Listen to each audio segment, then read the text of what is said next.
we are. Oh, there I am. I lost myself. Okay. Hey, Joe, how are you? I'm just great, Juliana. Thank you so much for having me on. I am so happy that you're here. As we've been discussing on email, China launched this hypervelocity globe recently that General Milley said was near a Sputnik moment. We're in an arms race with China that you say could quickly spiral into a crisis sooner rather than later. And not only that, now the new Iranian government agreed to resume some nuclear talks at the end of November, but there's some skepticism around that. We need to know what this all means, Joe. Could you please, first of all, Joe Cirincione, distinguished fellow at the Quincy Institute, former president of Ploughshares, wealth of integrity and foreign policy information. Thank you for joining me today.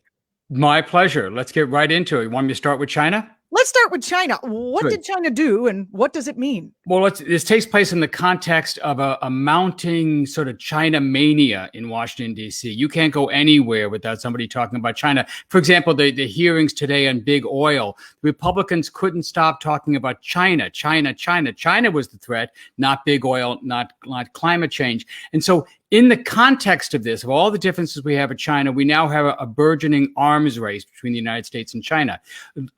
Last week, the Financial Times disclosed that over the summer, late July, early August, China conducted a test of what's called a hypervelocity glide vehicle. That means instead of having a ballistic missile that goes up and down like a ball hit to the outfield following a ballistic trajectory, this missile went up and put a glide vehicle, a warhead with fins, in orbit around the Earth. And then it came down on its target, but didn't just drop down in a straight path. It has a maneuvering vehicle that can glide down and change directions and then hit the target. Why is that important? Because that makes it nearly impossible to intercept such a warhead, a delivery vehicle, with any known missile defense system. And that's what China is doing. It is building up, modernizing its nuclear forces in order to counter any U.S. missile defense system. We see what they're doing and are alarmed, but we forget why they're doing it, what prompted them to do this in the first place. That is sort of the essence of an arms race. Each side sees their moves as defensive, but their adversary sees them as offensive, and they feel they have to match them. And here we are in this arms race with China. What's the reality of, the U.S.'s ability? Do we need to have an arms race going up and up and up? I mean, it seems that we would. Right. Well, it's true. China has about 90 missiles that could hit the United States, with about 120 warheads that could destroy the United States. It doesn't take many weapons. So they have more than enough already to destroy the United States. As I say, about 120 warheads that could hit the United States. The United States has about 2,000 that can hit China. So the asymmetry is way in favor of the United States. We basically outnumber them 10-1. We outspend them 3-1 on military spending. In fact, if you include our allies, Japan, South Korea, and Australia, and throw India in the mix, in the region, the Chinese are outspent 4-1 by the U.S. and our allies in this regard. So we have the upper hand. We're not chasing China. China is chasing us. Should you be worried about something like this missile, this hypervelocity missile you have on the screen right now? Yes, you should be worried about that, but not because it gives China a new capability. It's because it becomes part of an arms race where we feel we have to match this, we have to build this, and if we're building them, doesn't Russia have to do it? Doesn't India have to do it? And so there are global repercussions to this arms race. All of this brings you closer on more of a hair trigger to possibly using some of these weapons should there be a crisis, should leaders miscalculate or launch some of these weapons by accident.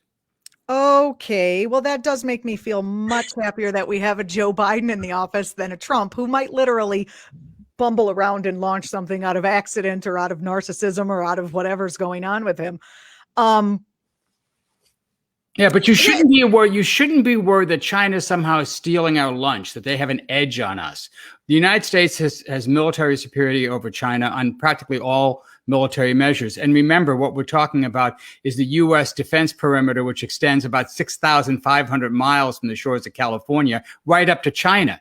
So we're talking about maintaining our military superiority off of China's borders, That's what we're talking about. And China's efforts to sort of break out from that and push the United States a little further back. So, all of this sounds like an excellent way that countries can posture and get together to make sure that other countries and they have their own reasons within their countries, keep the arms industry flush. I mean, this just seems like a PR push. If China's really not going to strike us, but we can use that as like, oh, we better buy some more whatever the hell number they're on right at this point. It does seem like it's so convenient. Bang. That is exactly right. And that, more than strategy, more than a China threat, is what's driving this arms race and driving all the talk about China in Washington and the Washington think tanks. My colleague Eli Clifton at the Quincy Institute just put a post up on our blog called Responsible Statecraft, where he talks about the defense arms contractors, the defense firms, giving their quarterly reports to their shareholders, and we have recordings of the Raytheon executive bemoaning the fact that the U.S. withdrawal from Afghanistan was going to mean that Raytheon's profits were going to be down. They're going to be selling fewer weapons and services because the war in Afghanistan has now been ended by President Biden. But he said, don't worry, the Senate has just added $25 billion to the military budget. The threat with China is going to lead, he said, to a growth market for the defense industry and probably an increase in Raytheon's earnings. The other big five arms companies feel the same way. And so that's what they're pushing. So when you hear all this talk about China, what you're really hearing is product advancement for a whole new series of weapons, brand new weapons that have to be created to somehow deal with the China threat. A lot of people are going to make a lot of money off the China threat. Well, although this makes me feel slightly better, it also makes me feel horrified because all of these new weapons will be out there. We've seen weapons not used in the military are going to police forces. I mean, this doesn't seem like it's going to end well. No, I agree with you. If you like the Cold War with Russia, well, you're going to love the new Cold War with China, because China, unlike the Soviet Union, is a rich country. We are not going to spend them into bankruptcy. They have a very modest nuclear force right now, but they could increase it tenfold. They could afford to do that. So you cannot win this arms race. There's no scenario where U.S. resources or technology or political will somehow cowers China into compliance or collapse. So yeah, this could end very, very badly. As my colleague Matt Duss from Bernie Sanders' office tweeted just today.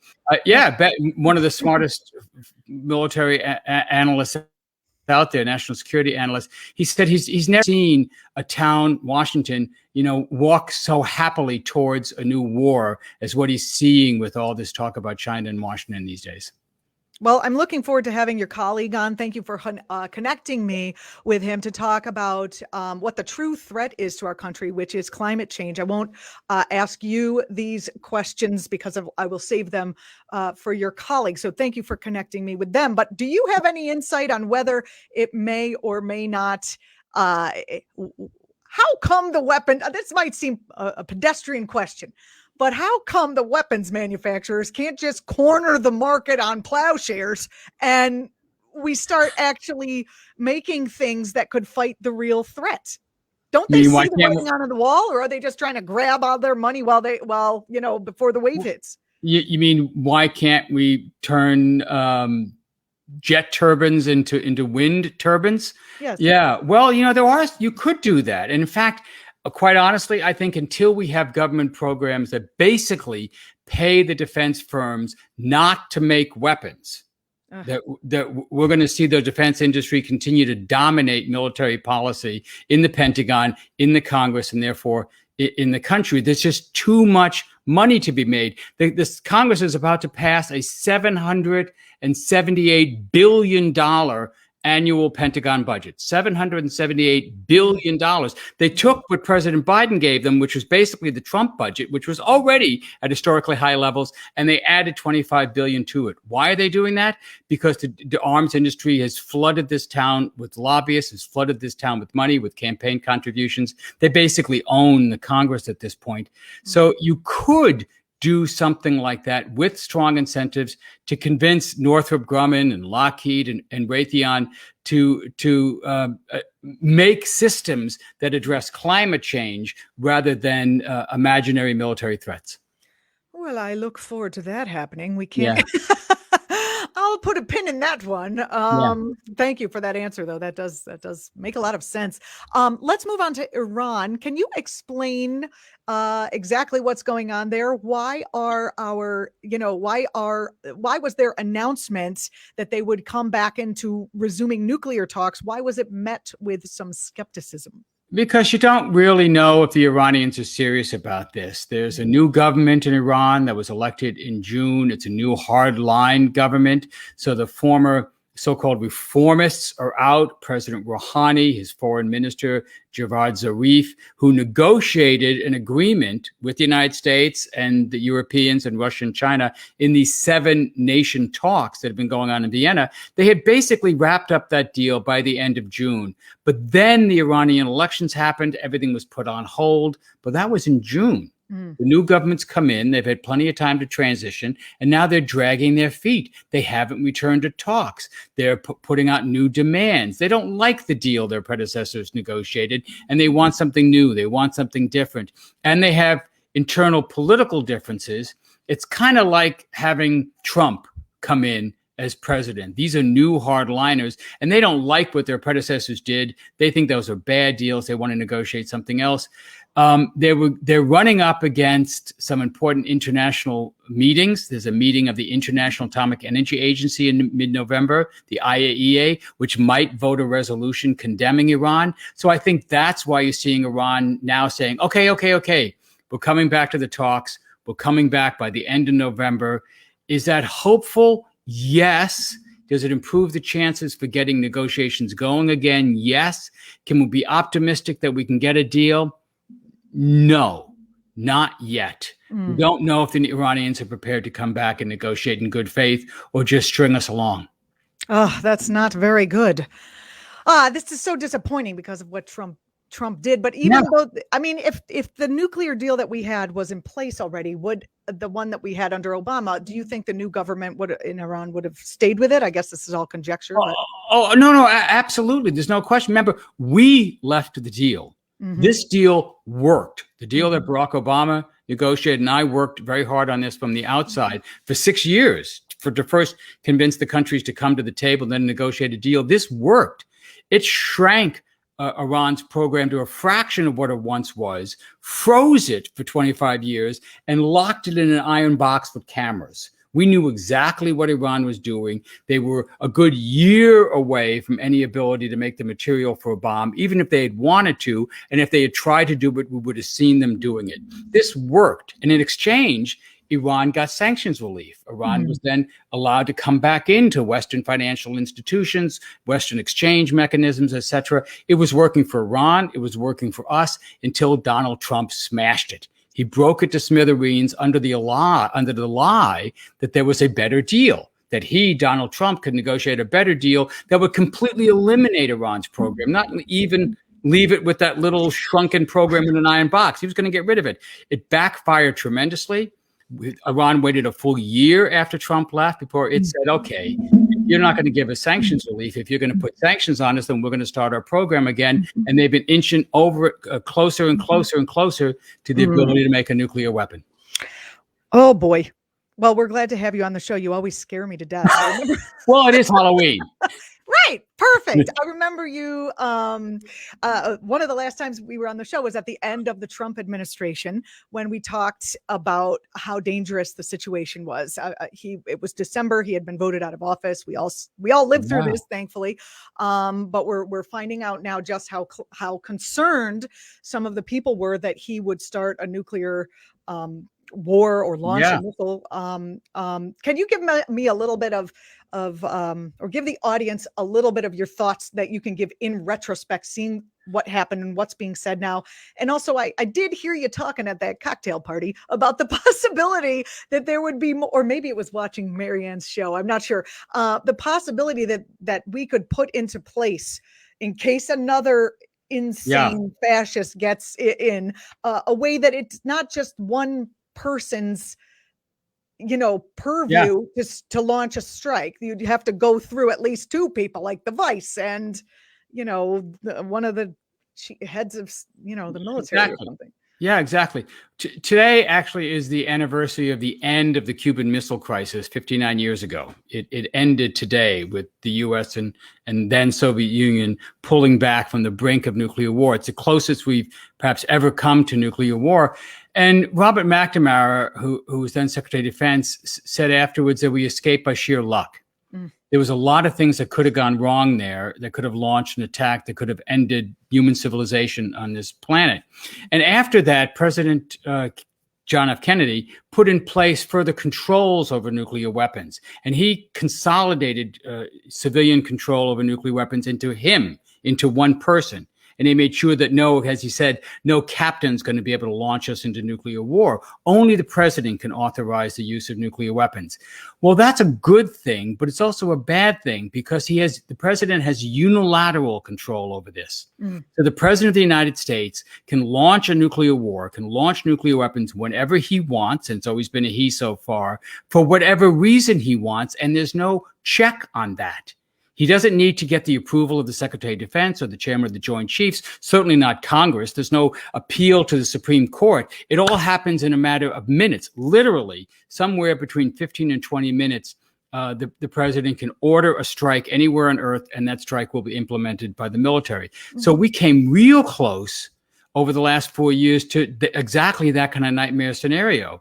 We had a madman in charge of the U.S. nuclear arsenal, and nobody could stop him from giving a legal order. For example, let's nuke Iran. We're in a time of crisis, say, and he wants to order a military strike on Iran, as we almost did twice during his presidency. He could have ordered a nuclear strike on Iran, and the military would have been powerless to stop that. They would have been constitutionally required to obey the orders of the commander-in-chief. So now that we've escaped that, you would think we would use this time to correct this flaw.